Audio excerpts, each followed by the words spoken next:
Ce conseil de golf est une présentation de Cobra Puma Golf.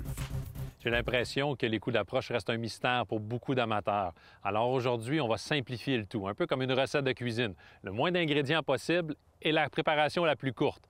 Alors 4 étapes pour réussir tous vos coups d'approche, mais rappelez-vous, il faut toujours maîtriser la première étape pour passer à la suivante et ainsi de suite jusqu'à la 4e étape. La première, la plus importante à mon avis, c'est de toucher le sol. La grande majorité des gens pensent qu'on soulève la balle grâce à l'angle d'ouverture, mais ce n'est pas uniquement ça, c'est d'utiliser la semelle, le bounce. Il faut toucher le sol.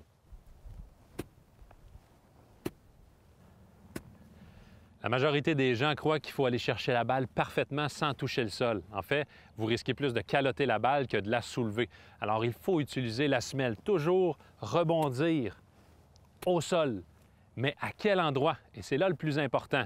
Attention, c'est devant la balle, pour s'assurer que la tête de bâton, elle descende dans la zone d'impact pour soulever la balle. Premier exercice hyper simple. L'exercice est simple, c'est de se placer devant une balle, centrée entre les deux pieds, légèrement en retrait, afin de toucher le sol juste à côté. Ça explique le pourquoi des pieds moins larges et le poids légèrement devant. Alors, tant et aussi longtemps que vous ne touchez pas le sol devant la balle de façon régulière et même instinctive, ne passez pas à l'étape 2. Peu importe la manière et la vitesse à laquelle vous y arrivez. L'important, c'est que sur chacun de vos coups d'approche, vous avez l'intention de faire rebondir votre wedge au sol, tout juste devant la balle.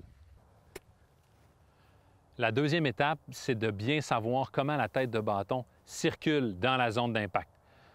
Une fois que l'on sait où toucher le sol et que l'on fait de façon régulière, il faut savoir comment la tête de bâton circule. Il faut couper la balle, un peu comme une slice, comme si on avait un couteau dans les mains. On doit tirer vers soi pour garder la face de bâton bien ouverte. Ce qu'on veut éviter, c'est que la main du bas, c'est-à-dire la main droite pour les golfeurs ou les golfeuses droitiers, ferme dans la zone d'impact. Le pire ennemi d'un coup d'approche, c'est la main basse. En fait, c'est après l'impact que l'on peut vérifier si l'on a bien réussi l'étape 2. Lors de la position post-impact que j'appelle, c'est-à-dire quand les mains et la tête de votre cocheur se retrouvent à la hauteur de votre ceinture, on vérifie 2 choses. La première, est-ce que la tige de votre bâton pointe votre nombril? La deuxième, est-ce que votre face de bâton pointe vers la droite? Est-ce qu'elle est toujours ouverte? Si elle pointe vers la gauche, la main basse a trop travaillé. Ces 2 éléments sont essentiels de 1, s'assurer que les mains sont passives dans la zone d'impact et de 2, s'assurer que le corps tourne après l'impact également. Juste avec ces 2 premières étapes, je peux vous garantir que si vous les maîtrisez, vos coups d'approche vont changer totalement, ça c'est certain. La combinaison de l'ouverture de la face et de l'alignement de mon corps va donner la direction de la balle, mais je dois m'assurer de m'élancer selon la direction de mon corps et non m'élancer vers la cible. Si je fais ça, la position de mon corps ne sert à rien. Et rappelez-vous que ça ne prend pas énormément d'ouverture de face de bâton et de corps pour créer une différence en termes de trajectoire de balle. Un simple 10 degrés de part et d'autre, c'est suffisant. Alors, pas besoin d'ouvrir de 30 voire 45 degrés votre corps par rapport à la cible. Pour ce qui est de l'étape 4, et c'est la plus difficile à mon avis, la prochaine fois que vous irez au terrain d'exercice pour pratiquer vos coups d'approche, c'est très important, avant de frapper votre balle, vous effectuez des élans de pratique.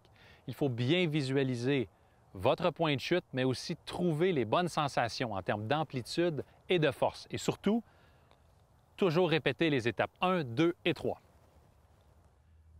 Le moment le plus difficile est le suivant. Votre dernier élan de pratique, celui qui vous a mis en confiance, mémorisez-le et reproduisez-le avec la balle. Essayez d'avoir un délai court entre votre dernier mouvement de pratique et lorsque vous frappez la balle. Le but ici est d'évaluer vos sensations, votre préparation.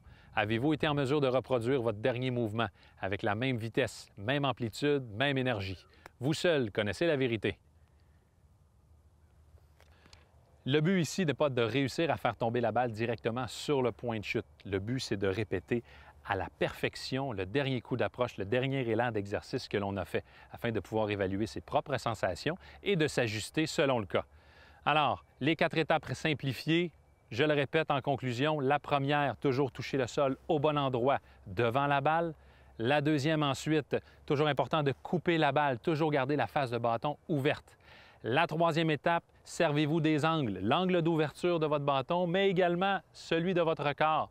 Et la 4e étape, servez-vous de vos élans de pratique afin d'ajuster et de faire évoluer vos propres sensations autour des verres.